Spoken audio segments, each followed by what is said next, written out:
I had parents who were good parents. I'm not criticizing them, but I was left alone, and so that's where I developed my creative energy, if I have any, in my imagination. I mean, they allowed things that I don't think any parent now would ever allow their children. So I'm 11 years old, and I ride my bicycle. We lived in the west side of Los Angeles. I rode my bicycle all the way into Santa Monica by myself, going to shops and doing all sorts of things when I'm 11, And I had complete freedom. My friends and I, we would climb up into the hills. We lived in this hilly area, and we do all sorts of crazy things. So they left me alone.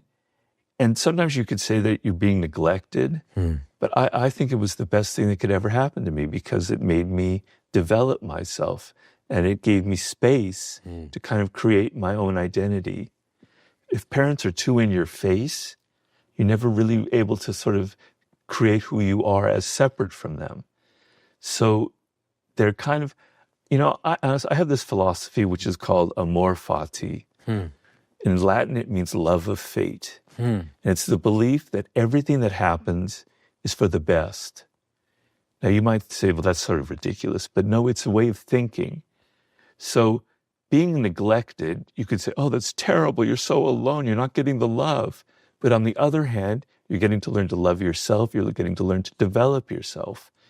So even the stroke that nearly killed me is a blessing, is a beautiful thing, is a positive thing, if that's how you look at life.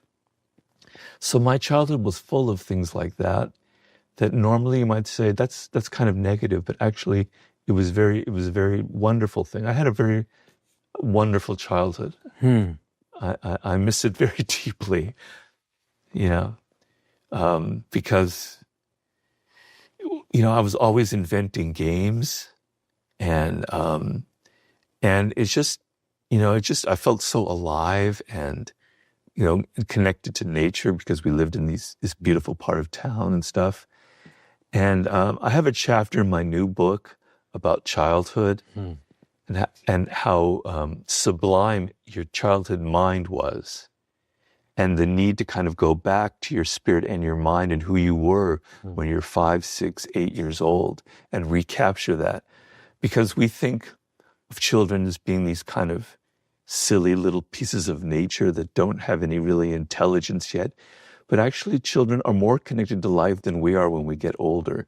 They have more kind of philosophy than we have as we get older, Socrates once said that dogs are the most philosophical creature on the planet, but I believe children are in some ways.